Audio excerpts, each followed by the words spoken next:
the easy way to identify growth opportunities in your business. There's an old saying that a rolling stone gathers no moss, and this is a great analogy for business.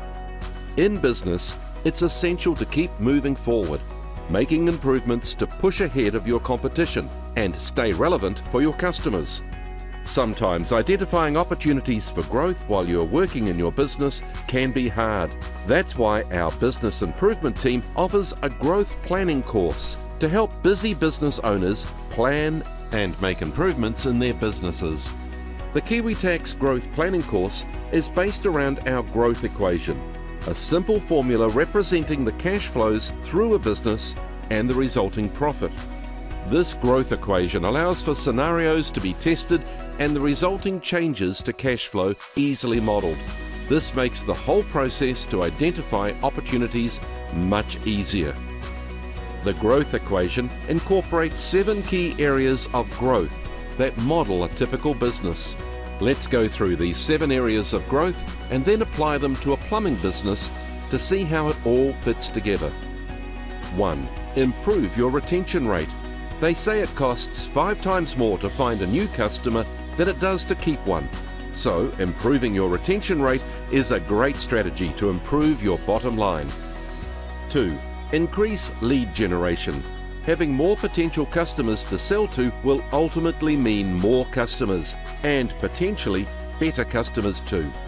3. Improve your sales conversion rate. Converting more of your leads to customers means you are selling more effectively. This has a compound effect on any efforts to increase lead generation. 4.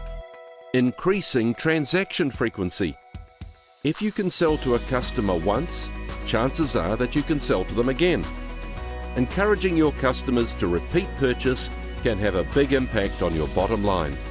5. Increase transaction value. Do you want fries with that?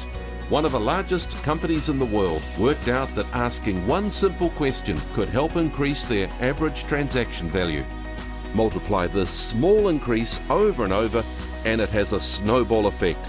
A simple strategy that can boost profitability with very little extra effort or cost.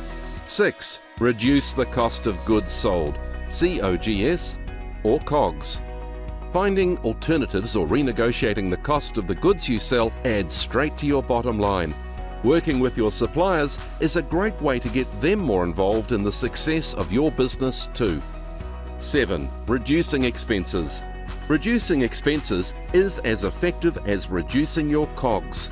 It goes straight to your bottom line and can be as easy as reducing inventory or subletting unused office space. So now you know the 7 areas of growth for a business, let's take a look at how we would apply this to a real business.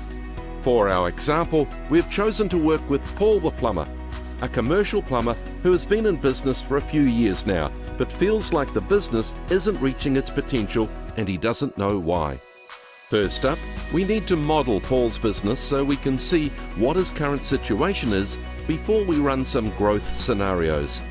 Please note that we have used rounded figures in this example for ease of use. As you can see from this equation, Paul has annual sales of around $363,000, a couple of employees, each being paid around $75,000, and with his total business overheads, his total expenses come to around $225,000. Once you take off his COGS, Paul is left with only around $47,000 to pay himself. This is a pretty average wage and, sadly, typical of many owner-operator tradie businesses that we see, and probably why Paul feels his business isn't reaching its potential. Right, so let's now start looking at the 7 areas for growth we discussed earlier to uncover growth opportunities in Paul's business. First up, let's look at Paul's retention rate.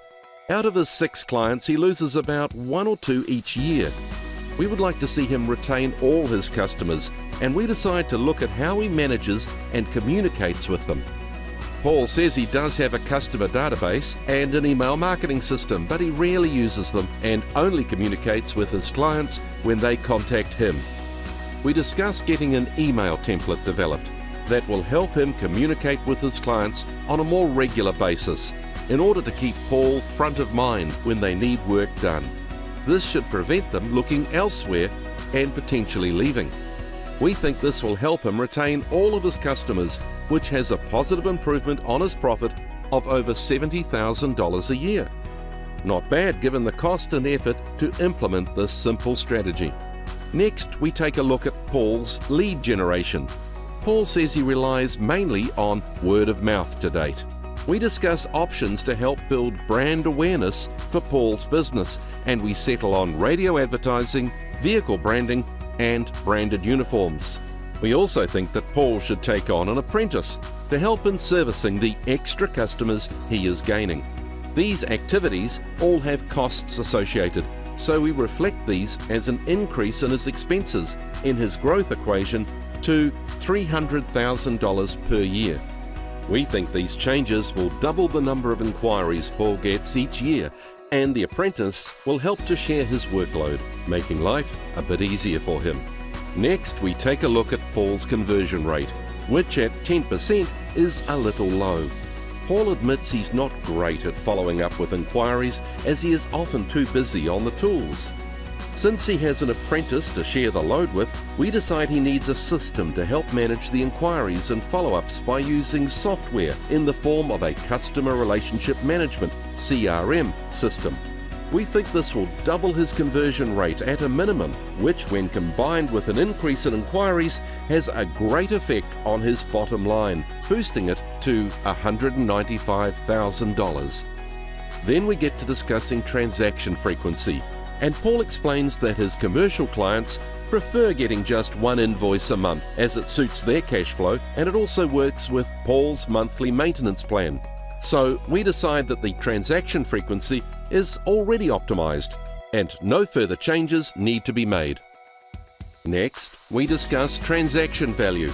This is one of the low-hanging fruits, as most businesses don't regularly review their hourly charge-out rates or material charges. We focus on Paul's hourly rate, and he says he knows it's cheaper than the current market rate, but he was worried that if he put it up, his customers might leave.